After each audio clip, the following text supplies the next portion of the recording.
Be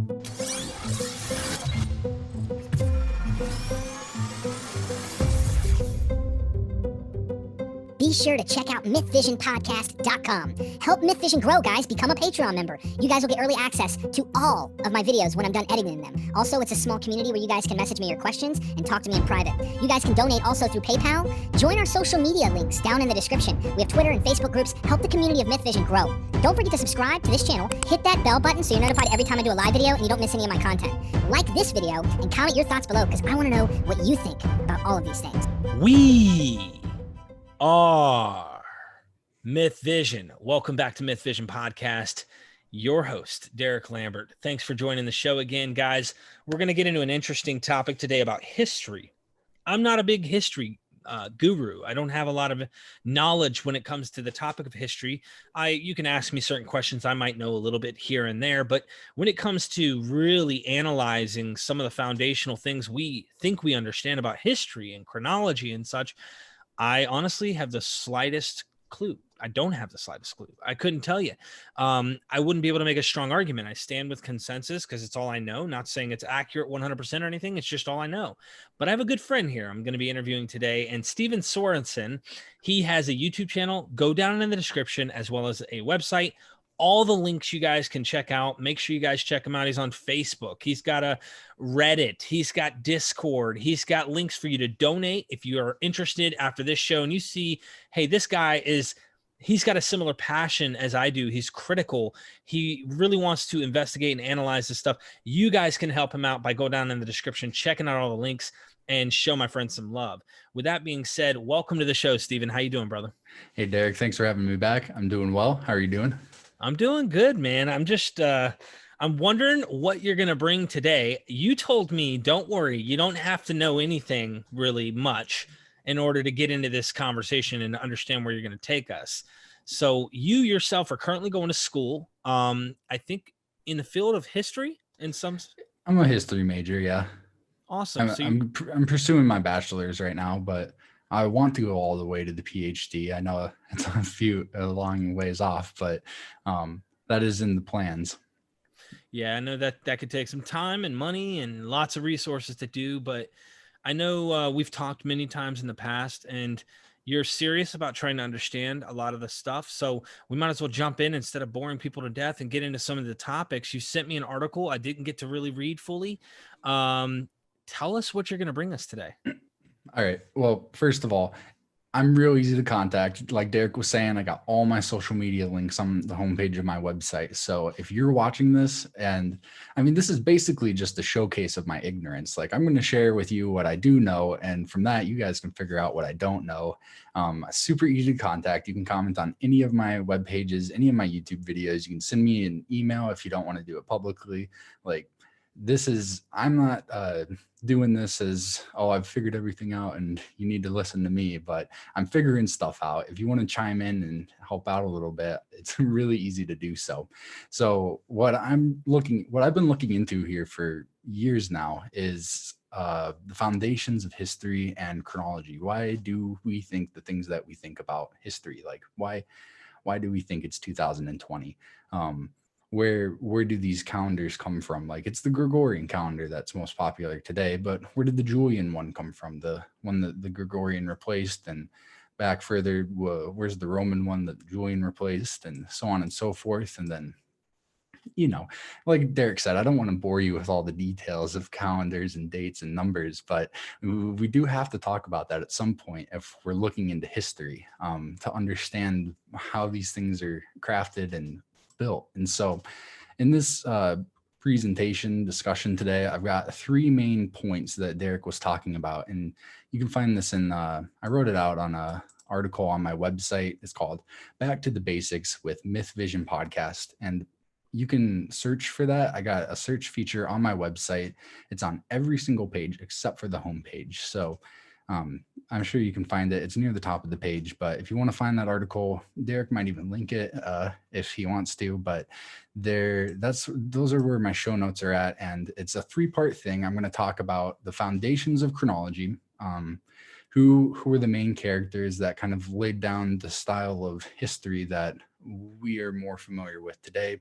I'm going to talk about some of the fundamental literary sources. So for a long time, and even still today, literary sources are the main foundation that we have for chronology. We know what this person said because we have textual remains of works that are attributed to him. And then after that, I'm going to talk about the formations of the disciplines of historical inquiry. So talking about historical method and historiography. And in this talk, I'm going to talk specifically about paleography and diplomatics, which are really the two wings of historical inquiry that deal with authenticity of writings and where they come from and how do we know. So those are the three main parts. I figured, yeah, like I said to Derek, like you don't have to know really anything going into this, but I imagine Derek will have some questions along the way. I mean, I don't know how long we talked before hitting record, but there were a bunch of questions that kept coming up and I'm like, this would be good if we can get back around to this on the recording, but if not, it's whatever. So yeah, that is the intro. Derek, any questions before I continue? All right, here we go. So the first person, so talking about the foundations of chronology, there's four really key characters. And the first one is this dude. I've only ever really seen his name written, but I think it's Eusebius or Eusebius. And this guy is considered today to be the father of church history. He is one of the main characters. He's, I think, the primary source for this information. So I'm just going to read off my article as it is right now. I might update it later, but basically the main foundations of Western chronology, so Roman, Greek, and Persian, etc., were created by the clergy of the Christian church. So this is something that I don't think a lot of people are aware of, that our view of history is incredibly dependent on Christian activity. Almost all of the manuscripts that we have are written by Christian hands. For for even the pagan authors, they only reach us from later medieval monasteries and members like that. So the Christian church plays a huge role in history that I think is not talked about too much today. Eusebius and Jerome are typically considered to have laid the foundation for Western chronology until Scaliger and Batavias. So that's like roughly around the 4th to 5th century are the foundations set for Western chronology and history. And then Scaliger and Batavias in the late 16th, early 17th century finally replaced that. So like almost around like 1200 years. Eusebius is believed to have been a bishop. Jerome was a priest who later became a saint. Scaliger was a Protestant, and Batavias was a Jesuit. And it's not inherently wrong that they're Christians, but this view definitely played into the way that they viewed history and how they wrote it. And so moving on to talk about Eusebius and Jerome specifically. Eusebius is the first person I'll mention because of his impact on Jerome.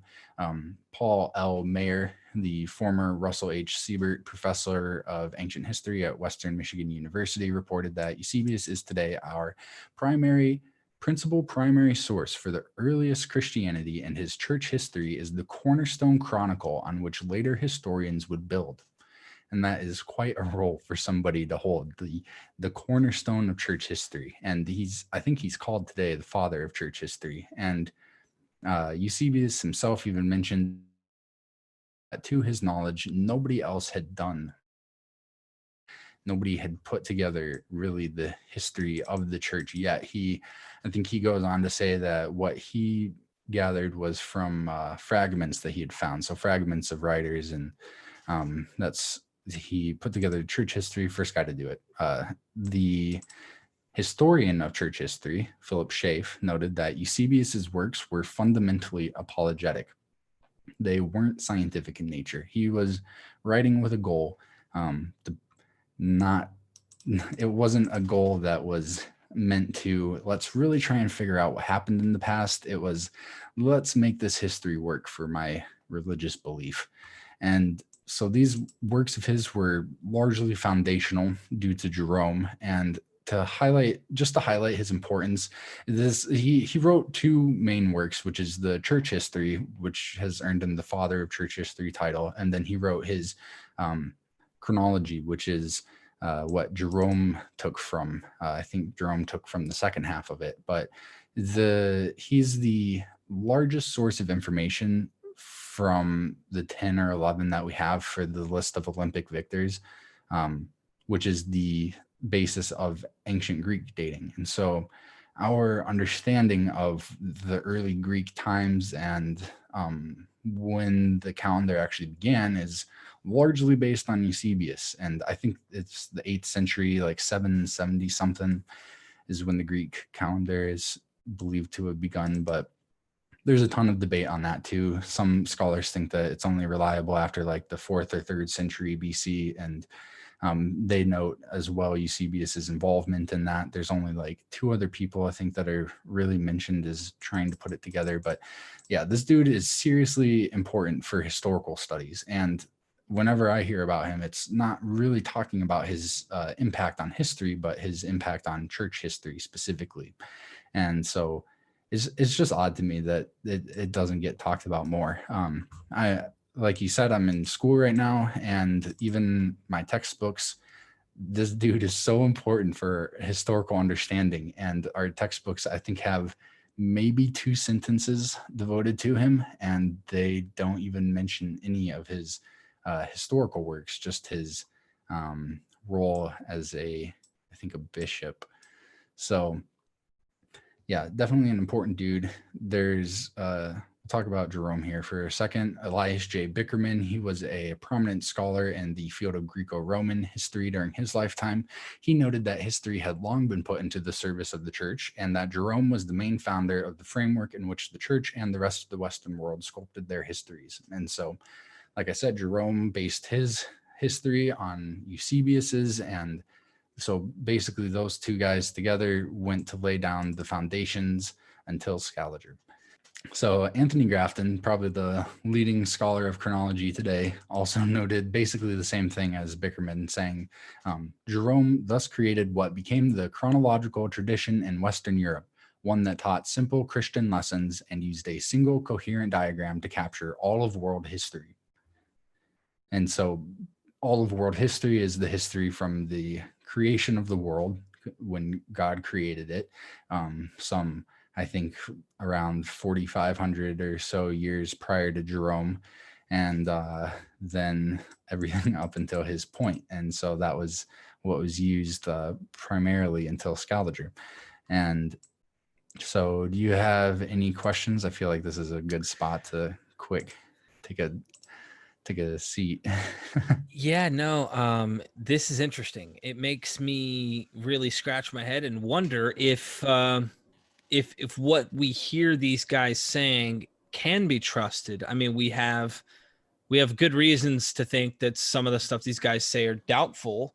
It does make me want to try and reach out to one of these chronologists and the leading ones and see if I can't interview them for the show.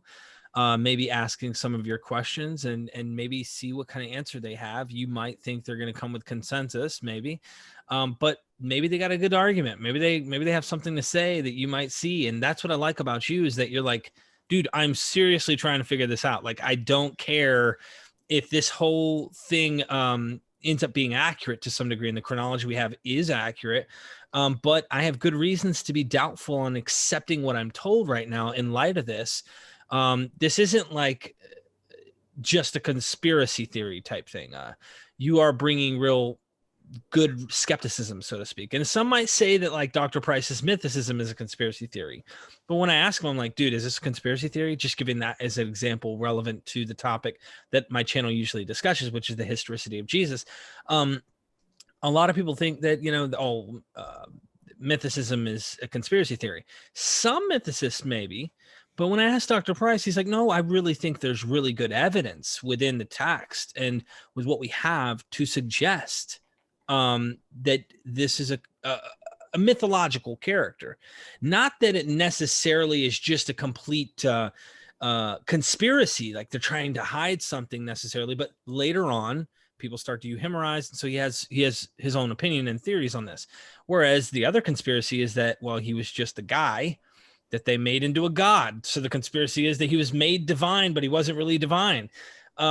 It's just interesting who calls what a conspiracy. Who's the consensus has the weight and the right to say, you guys are the whack jobs for thinking that way. But I appreciate your skepticism. I'm obviously not aware of all the information surrounding this idea and these topics, so I cannot comment, but I would love to get leading chronologists, maybe with your help on the show, to ask some of these questions. With that being said, that's all I had to say. It was just a comment on this. So I would love to get them involved. I've hit up a number of them through email, but I have not heard anything back. I feel like the general vibe is like, until you have some, at least a following or a degree or two, they don't really take you too seriously, which is unfortunate because you really don't need a degree to know what you're talking about.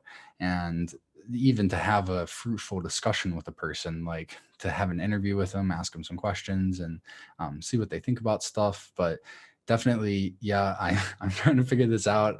I'm doing my best to talk to as many people as I can. And yeah, I'm definitely skeptical. I don't really care for the term conspiracy theory too much because I feel like it gets tacked on to a lot of stuff that really doesn't fall under the the idea of conspiracy, like two or more people have conspired to do this thing. But maybe. So and when you start looking into forgeries and stuff, dude, there's like thousands and thousands and thousands of forgeries. Earlier this year, I read through like 700 articles on JSTOR on forgery, and I have that in a list of everything that I looked at on my website. But it's like, I'm not saying everything is a forgery because it's important to be able to determine authenticity and is this writing actually communicating something true. Really, the main thing that I'm skeptical for is that people get stuff wrong, especially when they work with incredibly limited information, and even more so when they work with dogmatic beliefs, things that aren't to be questioned. Oh, this is not to be questioned. This is a sacred cow. You can't slaughter it. I don't know. Maybe that's just me, but I think everything, even the stuff that I'm saying right now, I would question it myself and try and ask, like, where do I really base this? What am I basing this on? And so if any of you actually go and check out this article, I have it thoroughly sourced. Like almost every single claim that I have on here is sourced to where I got it from. So you could see exactly where my information is coming from. You can bring up issues with the sources that I use if you want to, because just until recently, we'll hop around a bit, but Scaliger, like, he's considered the father of modern chronology or scientific chronology, and this is more of a misconception. He didn't actually impact chronology as greatly as some of the earlier scholars that were looking into this had thought. And so, as Grafton mentions, there were multiple other scholars in the 16th century that were kind of doing what Scaliger was doing, but he took it to like a whole new level. Like, I'll get into that here in a little bit. So I will just take a sip of water here real quick and then resume.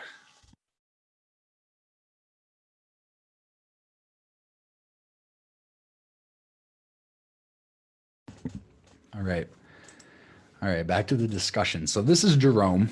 This is a painting of him. I don't know where it came from. Derek had me grab some images here real quick before the show. I would imagine it's a Renaissance painting. It looks very Renaissance styled. But yeah, what we're talking about, gauging the authenticity of the texts, even determining who these people are and where they come from is a whole nother task. So we'll talk about what the modern consensus is for who Jerome is and how this all played out prior to Scaliger. Jerome based his Chronicon largely on the second half of Eusebius's Chronicon, the second work aside from church history that I had mentioned earlier. And Jerome brought that up to his own time. And so basically added like 80 some years to it. But as Bickerman noted, the surviving manuscripts for Eusebius's Chronicon more often than not have the wrong dates. they don't have the dates that are commonly accepted today. And so they're nearly useless for Jerome's Chronicon, which is the chronology of the ancient world. And so both chronicons were based on Anno Mundi dating, so that's since the creation of the world. And I think the idea is that the world was created in the same year as man, because God created the world in 7 or 6 days. He rested on the seventh. So both chronicons were based on Anno Mundi dating, and Jerome not only includes the wrong dates from Eusebius's messed up manuscripts, but the dates that today are believed to be incorrect, but he misdates himself by 115 years. It'd be like if I said, Derek, it is great to be talking to you here in the year of 1905. This is fantastic. I am so glad that we're having this discussion in November of 1905. This is what Bigerman has to say about it. He says, errors were unavoidable. Jerome, a chronologist himself, writing after 374, congratulates a certain Paul on his 100th birthday. Yet elsewhere, he states that Paul knew personally Cyprian of Carthage, who died in 259. And so that's where Jerome misstates himself by 115 years. And that is, if we are to accept that Jerome even wrote those types of things, it could have been two different authors that got crunched into one later on, or a later interpretation, or a forgery, or a mistake. It could have meant to say 359, which would cause an anachronism with Cyprian of Carthage, but it's a mess. 115 years, no small amount of time to displace. Like, think about, it's 2020, we're talking in November. If I really thought it was 1905, people would be like, this guy needs some help. Anachronisms like this aren't just limited to Jerome. It's exemplified in the near uselessness of Eusebius's datings, and it's also found in a lot of other sources, especially with the introduction of radiocarbon dating. More and more historical beliefs are changing because of the C14 dating results. And so today it's kind of a weird concept of like changing history according to these more scientific methods of radiocarbon or radiometric dating. Those have really influenced, like really in the 1870s, geologists kind of hijacked history writing to prove that God hadn't created the world 6,000 years ago, because the world was around longer than that. But just to summarize this first part for Eusebius and Jerome, the manuscripts of Eusebius's Chronicon are nearly worthless today. His church history is considered fundamental. Jerome laid the foundation for Western chronology, basing his works mostly on Eusebius, and his works have issues. Both of these people's scientific interests paled in comparison to their ecclesiastical interests, but their works prevailed nonetheless until Scaliger's time. So I will pause here for questions if you have any. All right, cool. Scaliger and Batavias. This is where we are today. We still base our history mainly on the chronology provided by these guys. Scaliger is commonly referred to now as the father of modern or scientific chronology. His works aren't as novel as some people had originally thought, but he was among the first to have attempted a more scientific approach to history. Batavias basically took Scaliger's works and refined them for public consumption. Batavias had even laid out 29 fundamental points of chronology, which were not to be questioned. And these points are still popular today, like the birth of Jesus Christ or the death of Alexander the Great. According to Batavias, you aren't to question that. Obviously, with your show, MythVision, I think there's quite a few people questioning whether or not Jesus Christ was ever born, because to be born, you have to exist. And if you're a myth, you don't actually exist, except in the stories. So Scaliger he's notably motivated by dispelling what he thought were historical misconceptions. So he had this idea of what actually happened in the past, and he went out to crush his opponents in a sense, like to say, like, look, you're wrong. This is how you're wrong. His De Emendation, one of his main works, he criticized people for adding 80 extra years to the world in order to insert their imaginary kings of Persia. And so what he saw as, I would imagine these other people, they believed that these kings actually existed, that these 80 extra years belonged in the historical record. Scaliger didn't believe that, and so he criticized them for it. It has good and bad aspects to it, where he's questioning whether or not other history is true, but he's not really questioning his own. So on the good side, he aimed to clear up misconceptions, but on the bad side, he spent less time substantiating the basis that he used to determine authenticity. So he had already accepted it as evidentially true and was working from there. Scaliger began his most refined and elegant work, the 1606 Thesaurus Temporum, in an attempt to reconstruct Eusebius's lost Greek chronicle. So this brings us back to the importance of Eusebius in chronological studies, because the father of modern chronology, the guy that we still base our history on today, made one of his most refined and elegant work in an attempt to reconstruct that chronicle, which was since lost. It again, brings us back to Eusebius. And aside from Jerome and Eusebius, the Bible was for a long time the most important source for ancient historical studies in the West. And Grafton sums up this in a very clear and concise quote here. Before Scaliger, there had been two schools of thought about the use of ancient sources for chronology. One school followed the Bible and the text forged by Ananias of Viterbo. The other school followed the Bible alone. Any questions here? Yeah, anyone who's done a little bit of research on historiographical stuff, or even look at the scholars' debates about this, like my Russell Gamirkin shows right now, even he's pointing out issues with taking the biblical text at a historiographical, from trusting what it is saying as it's saying it, you're going to have some problems. I mean, this is why I love critical scholarship, because I just hook, line, and sinker bought it, Stephen, for so long and just accepted what it said. It wouldn't lie. What do you have there? I forgot to put up his picture when I was talking about him. But yeah, so basically, the Bible is questionable, but I thought the other thing that really stuck out to me was that aside from the Bible, what people commonly used were the forged texts of Ananias of Viterbo. So really these texts that are now considered to be fake and forgeries, fabrications, those were really important for historical understanding until really Scaliger came along. So the Bible, here, I'm getting back to reading this. The Bible was, and today still is by some, considered to be the only solid basis for chronology because it was the only work delivered by God himself. So that is solid reasoning, God literally gave us this book. We got to use it for our historical studies. Scaliger, too, considered the Bible to be the only reliable source for chronology, but he also believed that knowledge of other sources was necessary for a full picture understanding of history. And so Scaliger still worshiped the Bible as the core, the backbone, but you can figure out what these other guys are trying to say through the Bible, how they interact with it and how it holds up. Nowadays, really, the Bible has been pushed all the way to the side, and the other guys are now the main figures that we talk about, which really people don't talk about them too much. They just refer to them as the name, the authority, and then discuss what has been attributed to them popularly. So the other source, Ananias of Viterbo, he lived in about the mid-15th century to the first decade of the 16th century.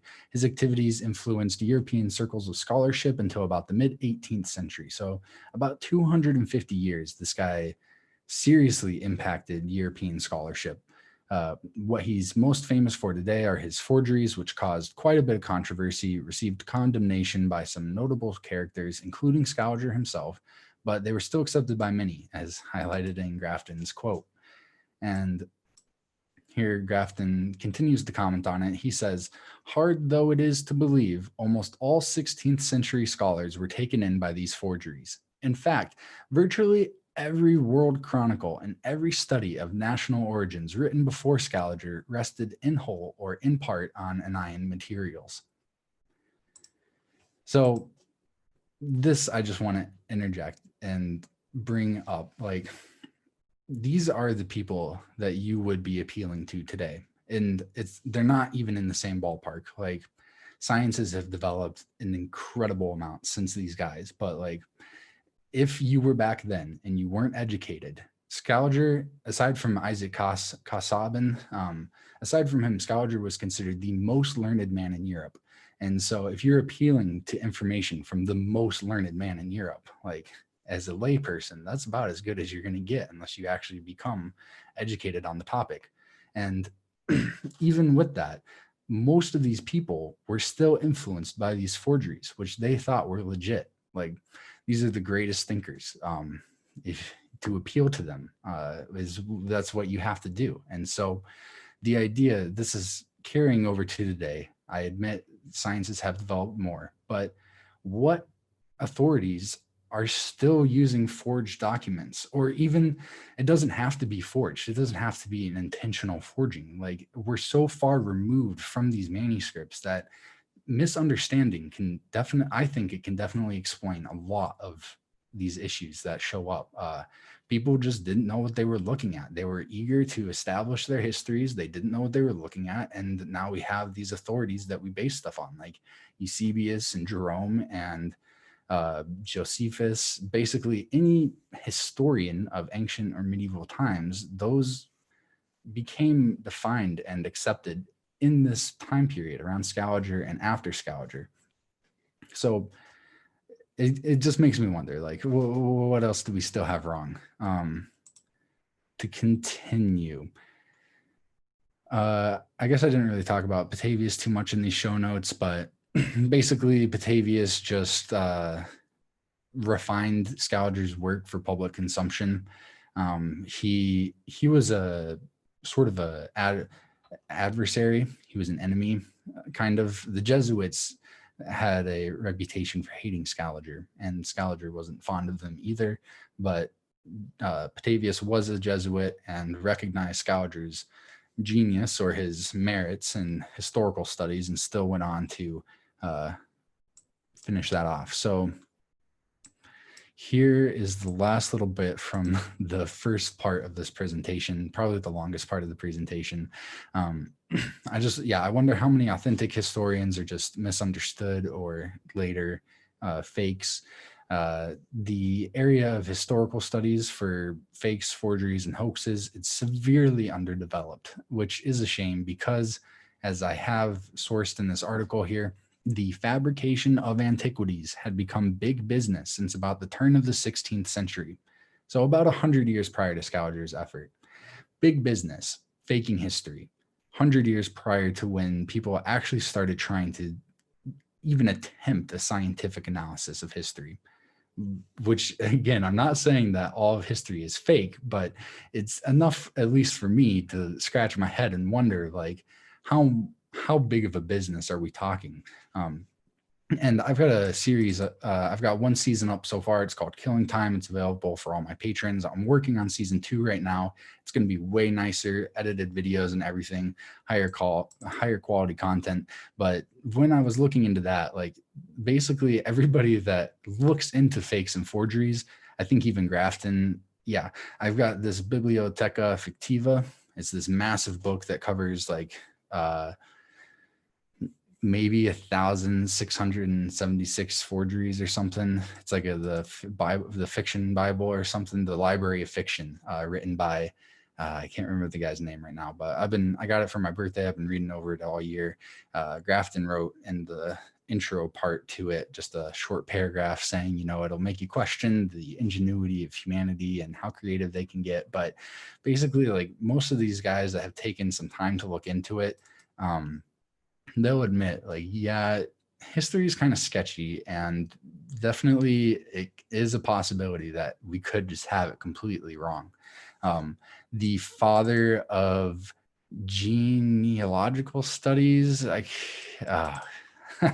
got to get these names down, but I've got it somewhere. Basically says, like, every single ancient source is under question right now. Like, we're still going through it, trying to figure it out. And that was, like, I think early 21st century that he was saying that. So just within the last 2 decades. But another guy, PhD in history, can't recall his name, but he was saying the same thing. Like, historical studies, they do require all facts to be questioned, to be investigated.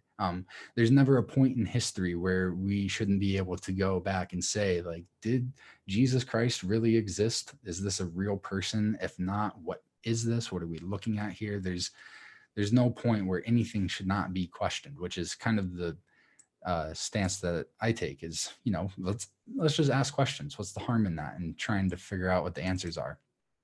So really, yeah, I focus in on like, well, why do we think this? What is it that we think, and why do we think it? That's kind of the driving passion to what I'm looking into here. So that's the fundamentals or the basics of chronology and what we have today. Since Scouger and Batavias, it hasn't changed much in the past, except for prehistory, because, in the late 19th century, people started thinking, oh, maybe God didn't create the world. Maybe it is a lot older than what we think. And so now we've got tons of prehistory, and it has changed. But ancient history, the Romans, Greeks, stuff like that, it has not changed much. Any questions? Yeah, if what you're suggesting we investigate, it might change the game for so many.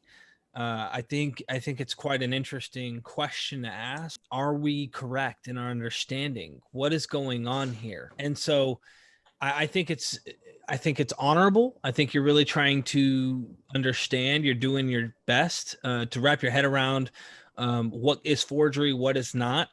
And I guess the one question that comes to my mind, not necessarily asking you to answer this question, but I'm saying this for our listeners, is hopefully the sciences that we have will help us to determine dating chronology to some better degree, even though no matter what we do, there's going to be certain areas I expect as we try to figure out historical events using the sciences we are learning to try and date from carbon dating and other things, that we won't really be able to know. It's all going to be kind of probability or suggestion, or this might be, might not. There's like history is very, very flexible.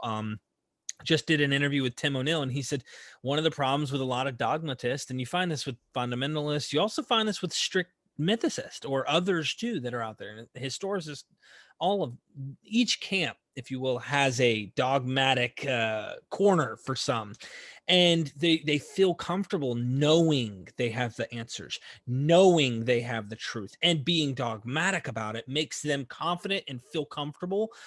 Not many people are willing to go where you're going and saying, who knows? I'm quite confident in that it's sketchy. I have confidence in the exact opposite. I don't know, and I'm confident about that. No, I mean, I respect that. I mean, I get it, and you have good reason to doubt it. Okay. But what I'm suggesting is that you're not closed off to sciences that might come better than historiographical or ancient sources that aren't well trusted, so to speak. You're open-minded to other fields playing a part as we continue to learn and develop our sciences and research on knowing how to date some of these things. You're open to that. And one of the things we aren't really to trust is, and I posted a recent meme on MythVision Facebook group, I'm sure you saw, when a fundamentalist Christian says, don't trust everything you read. I mean, it's like, dude, you're reading a book that you trust and you're telling me not to trust things you read. Well, I think you're kind of suggesting the same thing. It's like, don't trust, especially with all the forgeries and stuff that are out there. Just don't trust everything you read. Really do serious research before you make a dogmatic stance or say, nope, you're wrong. How do you know I'm wrong? Stephen's asking you guys, how do you know that he's wrong in questioning these things? And or how do you know that you're right? Well, what evidence do we have for Eusebius? Because that's what I was saying with Scaliger, is that you can go after other people. Like, you can attack what they believe in. No, Krishna wasn't a real person. He never actually walked the earth. It's just a Hindu myth. You could do that, but when it comes to you, how well are you actually defending your belief? You believe Alexander, if you believe Alexander the Great existed, why do you believe that? And I mean, I've been looking into this for a few years, so it's not like I've put my whole entire life into this, but from what I've experienced so far, typically the belief, the reasons for it are incredibly shallow. They're not the result of like a lifetime of critical investigation of, I'm going to find out if Alexander the Great actually existed. It's more so, how could he have not existed? We have coins. And so, yeah, definitely there's a lot of work to be done on why we believe what we believe, and getting that up and available, like testing the historicity of our own beliefs of why do I think that possibly Alexander the Great didn't exist? And that's what I talk about on this podcast and on my website. Basically, on everything that I do is the support to why am I even questioning any of this? Like, why don't I just believe the first thing I heard and not turn back on it? So yeah, that's basically the end of part one. This, I forgot to put up the picture. This is Batavias. His image, he's definitely, some of these characters. And so yeah, we'll hear briefly about fundamental literary sources. So the Greco-Roman timeline, it's the backbone for Western history, to a certain degree to world history. Bickerman goes into some detail about it on page 82 of his ancient chronology book. His conclusion is that where the link to Roman chronology is broken, we grope vainly for certitude. So talking about being confident or being certain, like this definitely happened. Jesus Christ definitely was born and died. If there's no link to the Roman chronology, then we are upon sketchy grounding. And so even the link to Roman chronology for Jesus's birthday is through Herod, the guy who tries to kill him in his early years. And I think it's irony. It's ironic that the Roman chronology is that which would eventually go to disprove that Christ was born 2020 years ago. I think the idea is that he was born in like 4 BC because of the person that Herod was ruling under. And so we're really in like 2016 if we were dating from when Jesus is believed to have been born, but that's for a different day. So the foundation for Roman chronology was mostly, even still today, it's mostly just literary sources. Today they have archaeology and numismatics, which goes into it, but both of those have core issues in their present state, which I'm willing to discuss, but it's not really relevant for this part. So for the literary sources, the vast majority of the surviving relics, which are just manuscripts or fragments or inscriptions, the relics are dated much later than the times in which they're believed to have originally been written. So potentially it's not a major issue, but I think it is quite a big issue, especially for trying to gauge the validity. Like, I think it was with Babylon in the 17th, 18th century that people started finally saying the closer we can get to the event, the better.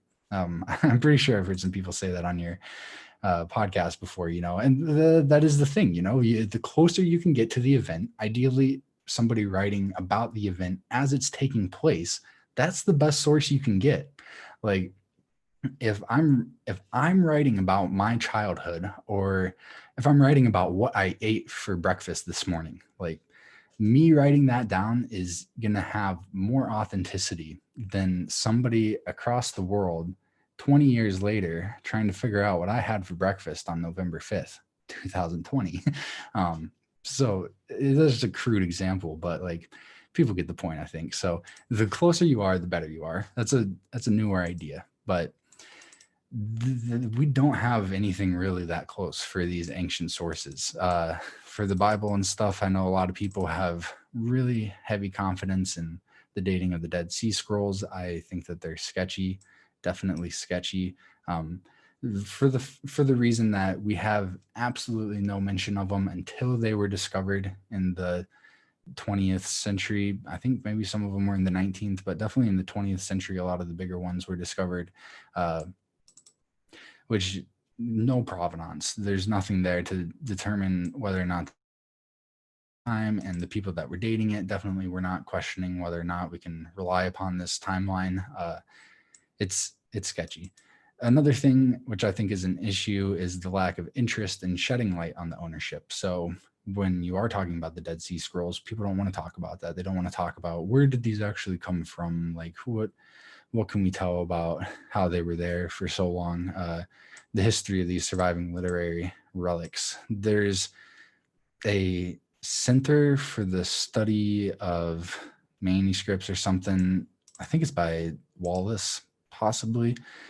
It's by one of the big names in textual studies. He's got a center for studying manuscripts, and basically the center gives almost no attention at all ever to the history of the manuscripts which they're digitizing. So I've joked that they should change the name of their center to the Center for the Digitization of Manuscripts instead of the study, because that's basically what they're doing. They're digitizing them and not really studying them or where they came from. Like, you could put on the website, it's really easy to add a little line of text saying this was acquired by Beatty or something, like saying where it came from and where it is today, but they aren't interested in that. And so I think that's an issue. Like, trying to understand where something comes from, that is important, especially in light of the forgery stuff. Like, not saying that they are forgeries, but there is that possibility. There was a huge scandal earlier in this century where the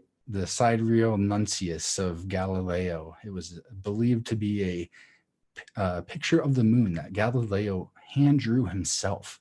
And for like years, experts pored over this. Scientific studies were done on it to confirm its authenticity. It was believed for sure to be an authentic Galileo manuscript. And it took 3 weeks, I think it was, for the experts to approach it from the opinion of, is it a forgery? It took them less than 3 weeks to determine actually Galileo didn't do this. It was someone else. And so regardless of all these scientific studies to prove it was true and all these commentaries that accepted it as true, it eventually came out to be a fake. And again, that is just I'm not saying everything is going to be like that, but it's enough to question, like, how do we know this is true? So I've done this type of manuscript research, which I'm about to talk about, for tons of others: Thucydides, Xenophon, Ctesias, Polybius, Siculus, and Strabo, just to name a few.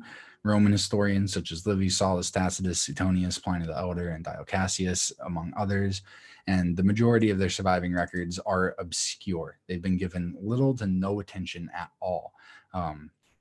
The texts, the standardized texts, which are used today, those have been analyzed a lot, but the origins of these texts still are just obscure.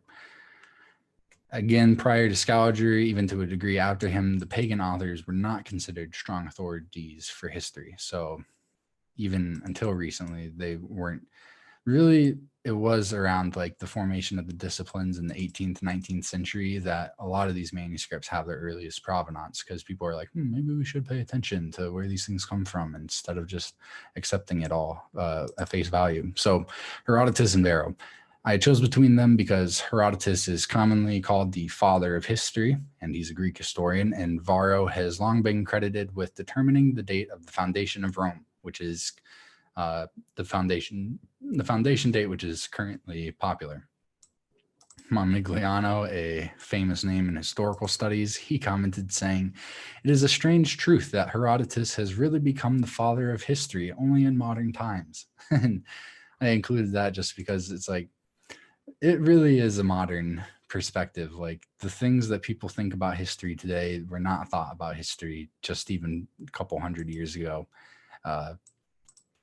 Herodotus, he lived in the 5th century BC, allegedly, and his earliest surviving manuscript, aside from the papyri, which were just found recently, his earliest surviving manuscript has been dated to the 10th century AD. So it has provenance. The provenance for it is extremely obscure for this early one, but based on modern opinion, it's been dated to the 10th century of the Common Era. So it's some 1500 years or 1400 years removed.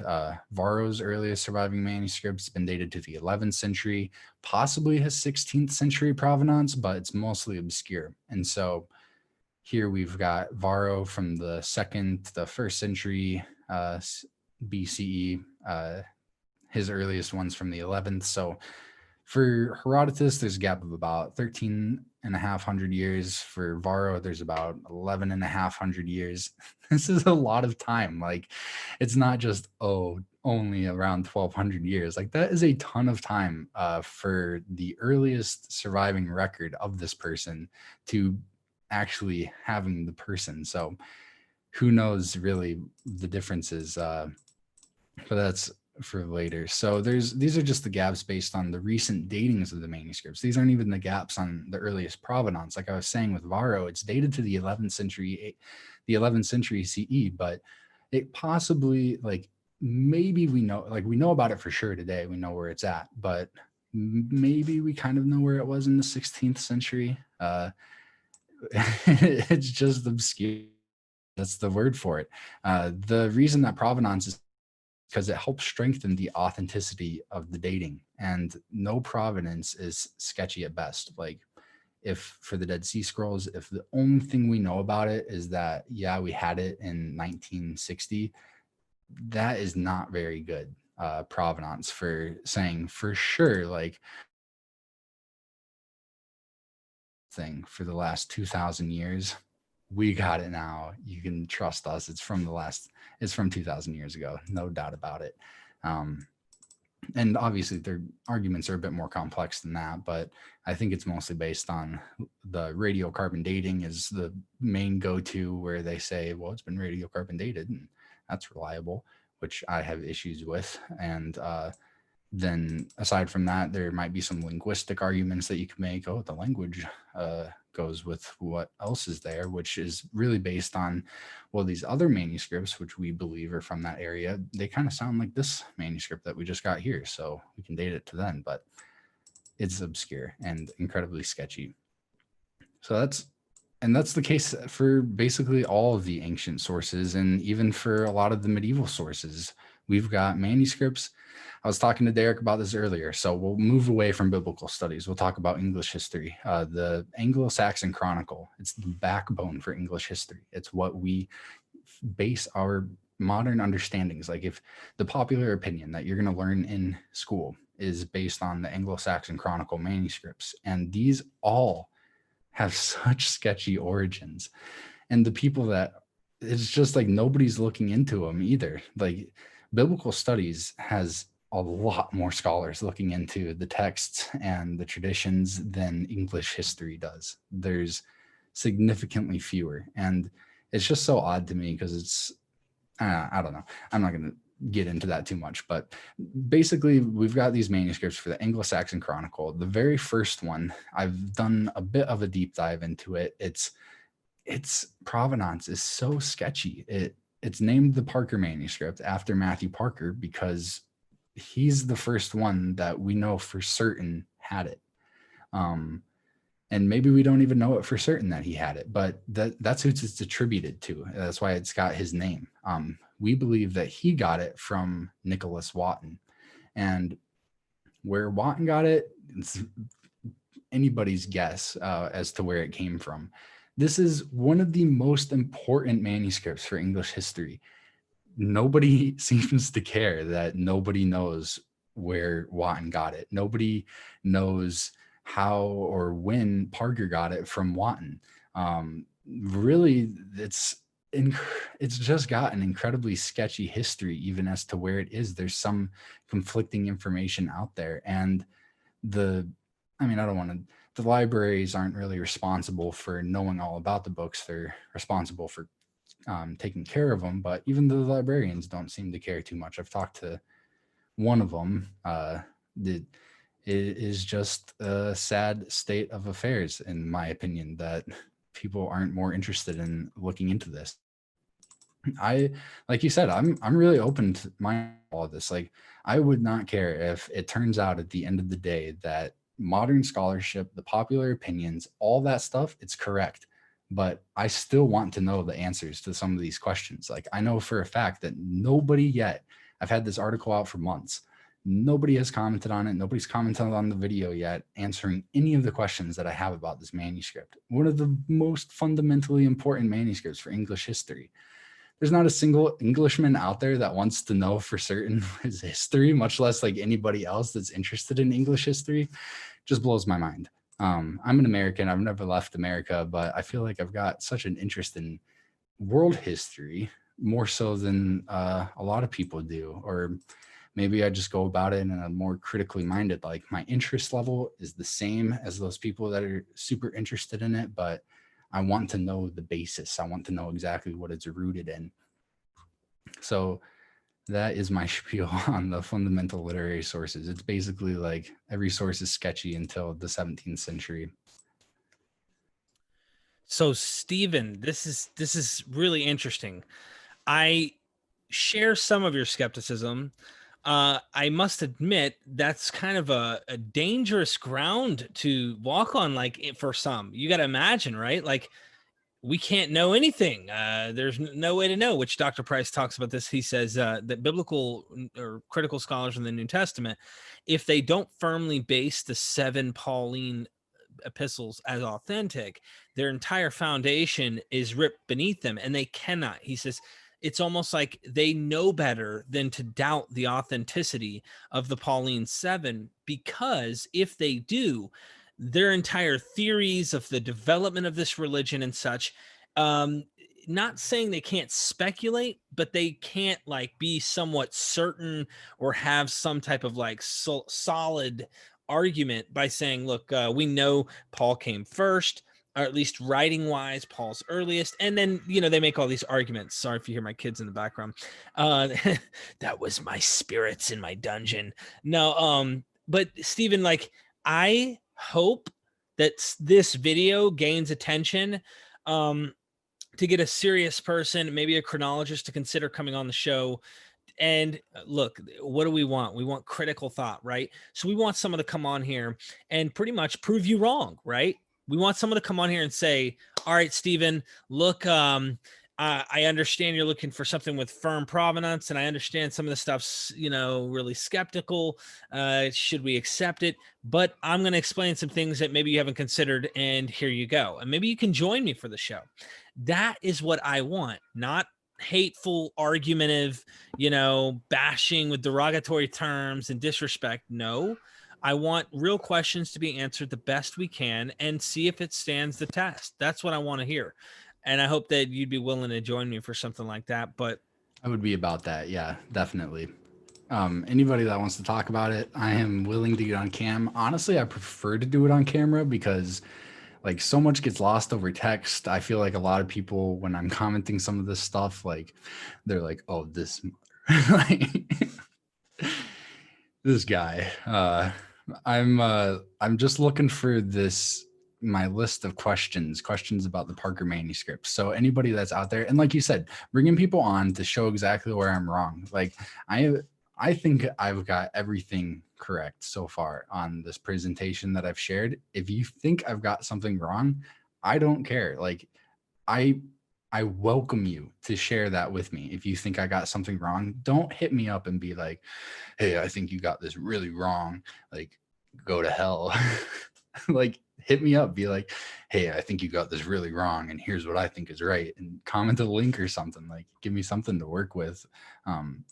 Because it's one thing to just say you think someone's wrong. It's another to actually give reasons as to why you think they're wrong.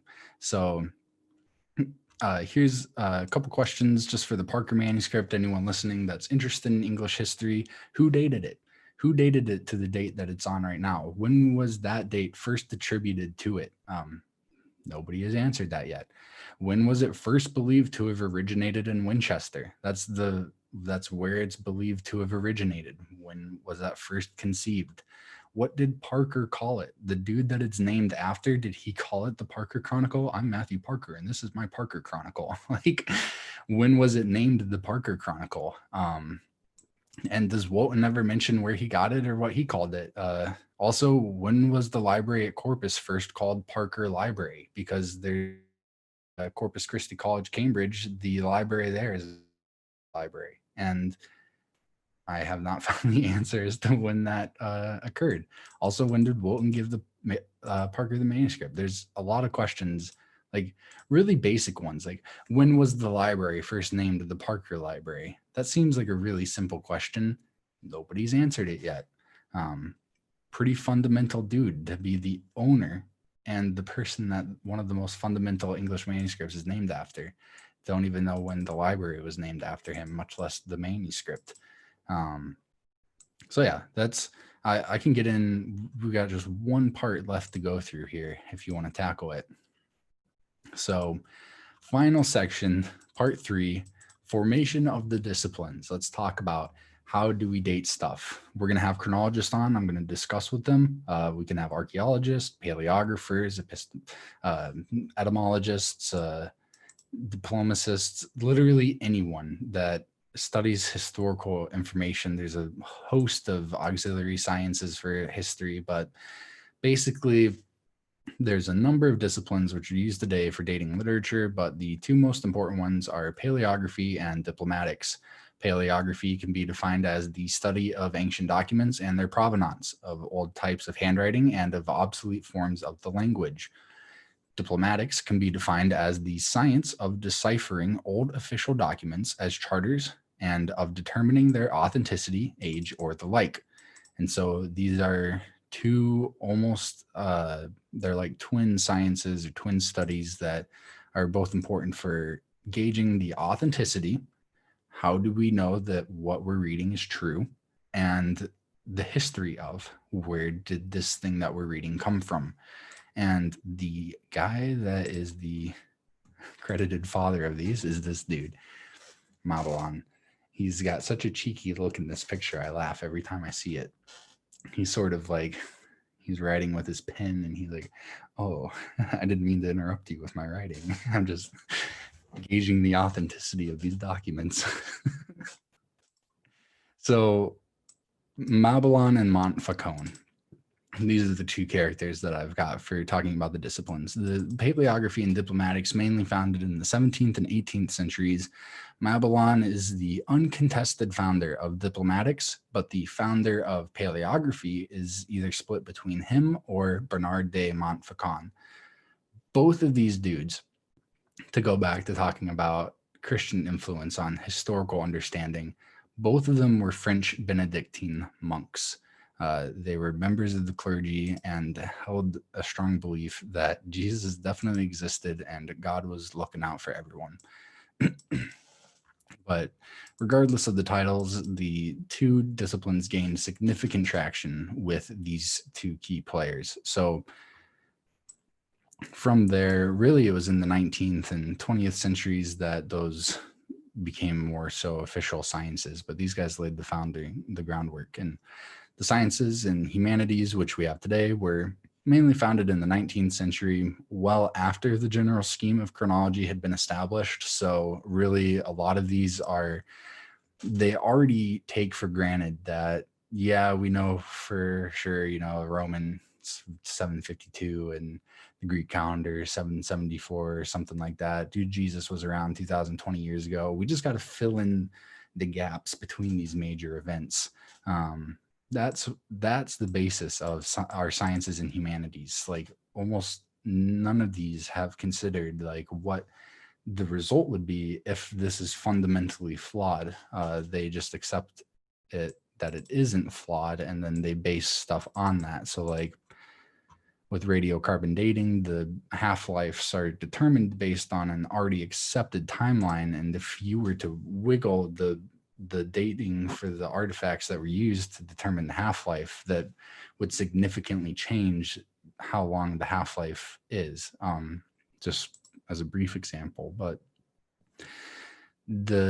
between the two categories, sciences and humanities, and the split between these is not even really in existence. Like it's more of an artificial split that I think some people have come up with to kind of try and argue for a superiority of science over humanities. But basically like chemistry, astronomy, physics, natural sciences, they've had tons of overviews of their histories written. So if you want to go and check out the history of physics, you can find books on the history of physics. Like they'll bring you through all the different developments that are believed to have happened. But sciences, they've had overviews, like even in-depth overviews for their different wings of science. But the humanities have not yet had this. They haven't had their histories written yet. in depth. There's been some brief overviews, but really those are from this century. Like, they're really new.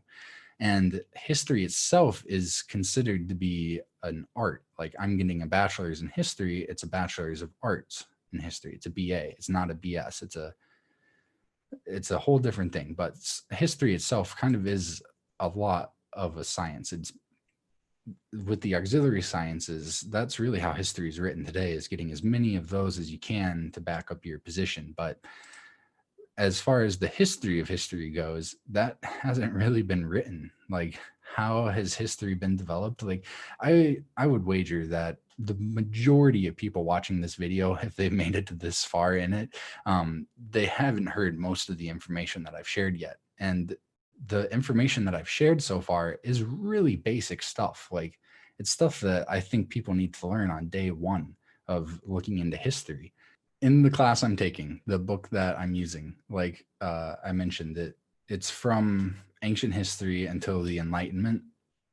It's a history book. It's teaching history students. I'm a freshman, so I'm still new. Maybe the history books will get better, but I would imagine for an introductory textbook, you would want to name the key players in that sculpted modern day understanding of history. They barely mention Eusebius and Jerome, and they don't mention at all Scaliger or Batavias, which are the two dudes that basically laid the foundation for what we see. And both of those guys were born before the Enlightenment period, so they would be included in that textbook. It's within the time frame for the book itself. So it's just like, this is really basic stuff. Barely anybody's looked into it. And that just highlights the fact that history itself does not have a history for the development of historical understandings, at least not an in-depth one. There are many fractured ones here and there, but as far as an overall overview goes, it's missing. So, and that's the same for all the other arts. But basically, the late founding of paleography and diplomatics, as well as the rest of the sciences and humanities, it's problematic in my opinion. And the general scheme of history already being agreed upon before developing these things, I find that to be like a cart before the horse. To establish the basic framework for historical narrative before establishing the methods necessary for methodically establishing a solid basic framework. The framework got built, and then they were like, all right, let's figure out how to build a solid framework after it was already there. And so they're building upon this sketchy construction, in my opinion. And if you think otherwise, I'm more than open to hearing your opinions, but this seems to be all pretty cut and dry as far as the modern consensus goes. So I'm going to continue my studies into this, but it's definitely sketchy. All in all, I think the fact that the majority of important sources are incredibly obscure is one of the greatest issues in establishing solid studies into the past. And I think more efforts into establishing these histories will benefit historical studies greatly, and in turn help us determine reality from myth, which is really what MythVision and See Truth is all about, is trying to figure out what actually happened, what didn't happen, and how can we tell between the two. Stephen, you definitely are in a much more controversial area, in my opinion, than what I do. Obviously, with what I do is like this guy or guys, maybe Muhammad, maybe Buddha, like, did they exist? We don't really question the ground we're standing on. You know what I'm saying? And we're questioning the building structure to the building, not realizing the foundation in which all of this is being laid over. And you're questioning that. I hope we can get someone's attention so that I can get them to come on and maybe dispel some of the things that are mysteries or issues and questions that you've brought up, to really have them kind of answer the question. I mean, if consensus and understanding of the dating we have, chronology that we have, is accurate or mostly accurate, which it sounded like at the end there, you were saying, look, they're building on something that they already had an infrastructure with not really reasons to build the infrastructure the way they did, other than probably historiographical stuff that's built on forgeries and things like that. is the modern consensus of chronology really, and not only chronology, but all the other fields that are basing them off these already assumed dates and such, if they are correct, I want someone to come on and show why you're wrong. You know what I mean? Not to be like, haha, competition. I really couldn't care less. Eric, I want that too, though. Right. And that's what I'm trying to do here. I don't want anyone to take you as this guy who's like, come prove me wrong. Because honestly, nothing you bring to the table is wrong or going to be right. I just want you to be wrong. If someone comes on here and they're an expert in knowing how carbon dating works and can say, hey, without a doubt, there's good reason to establish the dating of these manuscripts at these times. And here's why we would establish the Dead Sea Scrolls to these times, not necessarily just assuming, hey, the language is very similar to something we already established. And based off the time we established those Hebrew writings, we're basing the Hebrew writings that are written, or the Aramaic or whatever it might be, the Greek in the Dead Sea Scrolls. We're just going to go ahead and assume it's dated around that time as this. If they can show good reasons why we should trust some of these things, I want to learn, and maybe you could join me, and maybe they'd be willing to join me with you. If they aren't, I'd just do a show with them. Whatever they're willing to do, I'm interested in learning from them. But my point is I want to see why the consensus thinks what they do, which is why I'm also, if you've noticed, bring a lot more historical Jesus onto the channel. I want to hear why there was a guy. I want to hear the arguments for the existence of a guy through the mythology. I mean, has the mythology muddied the water so bad as, let's just say, have forgeries muddied the chronology so bad that we can't establish really what the history was? You're not saying that, hey, this could be the case. We just don't have really good evidence, is what you're saying. I don't think it's good enough to be so dogmatic and firm on it. We can give, hey, this is what's been suggested, but how do we know that for sure? And so that's kind of what I'm trying to do. And I think we're going to keep learning more as time goes by. Maybe this will ring the bells of some of the big names out there. And maybe you can give me some big names after this. I do recommend everybody who watches this, please go show him some love, show him some support. You may not agree with him. That's okay. I hope you don't in some cases, because this is how we learn. If we all agreed, I don't know if I'd have anything to learn from you about, if we just all came to the same conclusions. You bring something new every time we talk. It's been a while, and you've established some new ideas in my mind. It makes me wonder, like, are we completely off, or could we be on the right track? So this is my last question to you, if you will, before we end up wrapping things up, because I want everybody to go to your website. I want them to go and ask questions, poke around. Maybe they can bring some insight that we're not looking at. But my last question is this: do you think, and I know your last statement about the building of these things are kind of on faulty ground, do you think we're headed in the right direction with the sciences that we do have? Do you think that we will get closer to the truth using these things, or do you think we're just way off the mark and there's just no way to know? I think that's a good question. I think, yeah, we're heading in the right direction. I mean, it's really about analyzing the basics. And I think if as some contrast with people only using the Bible as their source for ancient history, that's, I guess, if it turns out that God does get proved, I personally am not wholly convinced that there is any God out there, much less the specific Christian God that spoke the Bible through the people that wrote it. But I think moving beyond just one source, or even dogmatically accepting all the popular sources, really, yeah, I think we're moving in a good direction. People are starting to want to gain more information. We're in an age where more people can gain more information. There's more. If people are watching this, then they've at least got a computer or some sort of electronic device. Maybe their friend ripped it off and put it on a VCR that they're watching it through. But like, I think chances are you're probably on like your phone or like YouTube or something. You're not listening to this back on a cassette tape that your uncle gave you. But it's like people are learning more. The lower class, the lay people, they're able to get their hands on more information than ever before. And I think part of this is why people are starting to question more, because all these different sources from across, like, some people hold conflicting beliefs and have that cognitive dissonance, but I think a lot of people are still capable of understanding, like, yeah, I can't believe that God created the world 6,000 years ago and also believe that the earth is billions of years old. So they have to choose between one of the two. That's kind of how this is with the historical studies. But yeah, I think we're moving in the right direction. I think definitely people need to keep asking questions, even question their own answers and the answers of others. I just don't see anything bad coming out of asking questions unless it's like leading down this rabbit trail of like, Derek's wearing a white shirt. Like, why is Derek wearing a white shirt? Oh, it's because he's a Mormon.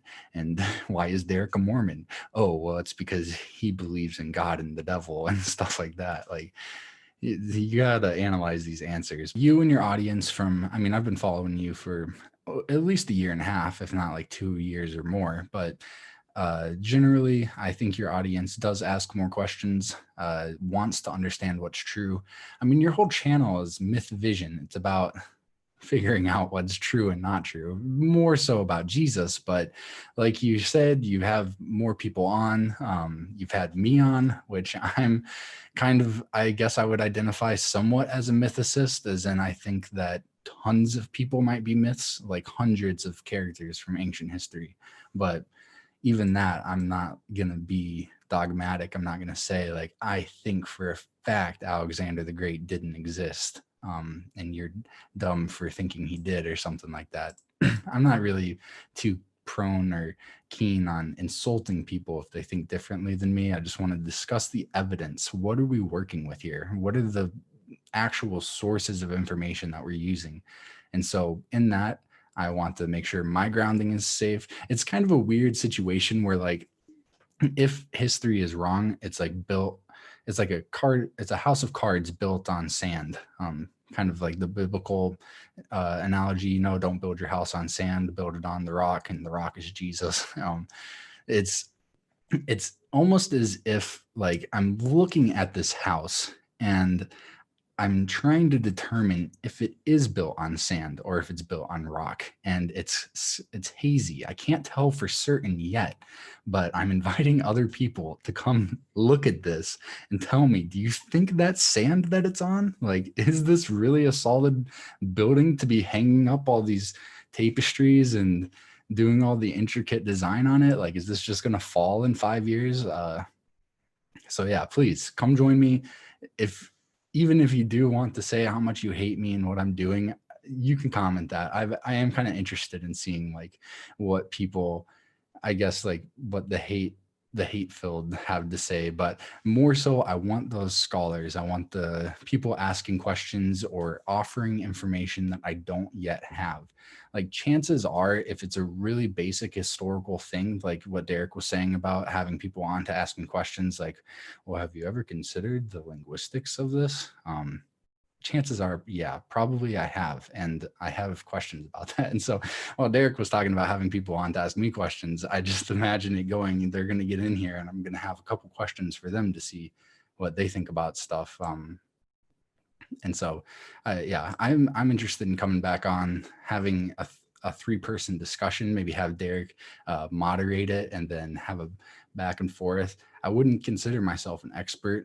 I would dub myself as an amateur, but even as an amateur, I'm aware that I'm on the higher end of the amateur level for what I'm looking into than what some other, like, you could be an expert in biblical studies and never have ever considered looking into anything else. And so your footing on that is going to be extremely limited. Like, if all you know is biblical studies, then you're not really, you could be the world's most leading expert in that. Like, you could have Bart Ehrman in here and I could start asking him questions about where these manuscripts come from. He wouldn't know a thing. So it's just interesting what type of expertise is actually needed to confirm history. What types of people are we actually looking for here? And I think the types of people that we're looking for are the ones that are kind of like me. I would hope that there's people out there that have done more than what I've done so far, but people that have mental surviving manuscripts. Who are these people? Where do these ideas come from? People that are familiar with that type of information. So if if you're watching this, you're a fan of Derek, hit him up with some names. Tell him, hey, Derek, I watched your interview with Steven.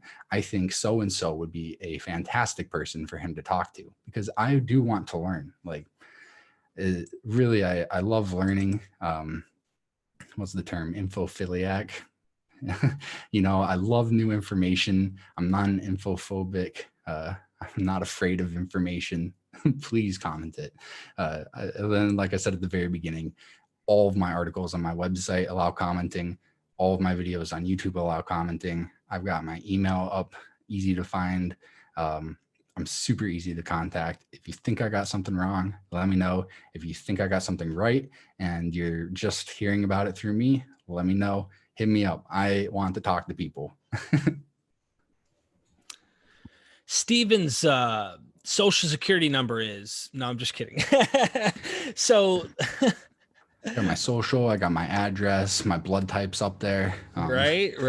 And his telephone number. I definitely want to get someone on. I wasn't saying I just want to get anyone on. I want to try and get someone who's a heavy hitter in this area. If you guys know anybody that is a skilled person in this particular field that can help handle some of these questions and deal with these things, I'd like to have them join me on the show, even if it's just me, if they're not willing to join Steven, or if they are willing to join Steven, that would be wonderful to have a discussion. I'm not interested in a debate necessarily. I'm sure that the questions can create a little bit like, you got to really think and dig and attack that idea, so to speak. But this is not a personal thing. This is not a you versus them. I am interested in truly understanding some of these things because I don't know these things. I don't know how far off you are or if you're on the money because I'm not aware of this study. So someone watching might go, oh, that's complete conspiracy. Oh, that's complete whack. I can't even believe you interviewed this guy. You're talking to someone who doesn't know this. And in fact, with our conversation, I think you have good reason to ask these questions. I don't know the answer to these. So anyone who thinks that can go blow smoke. Okay. I don't care. The bottom line is I'm ignorant. I don't know. And I don't mean that in a derogatory sense, though my wife says that half the time. I'm just kidding.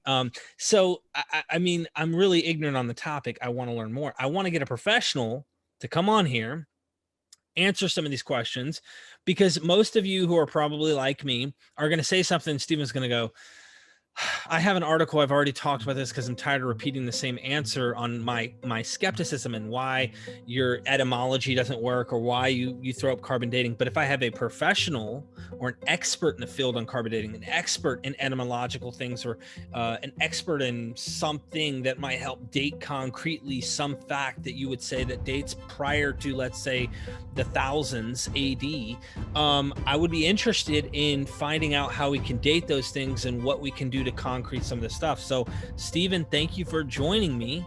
Go check out his website. I do want to have him come back on to talk about more of his research and things that he's looking into.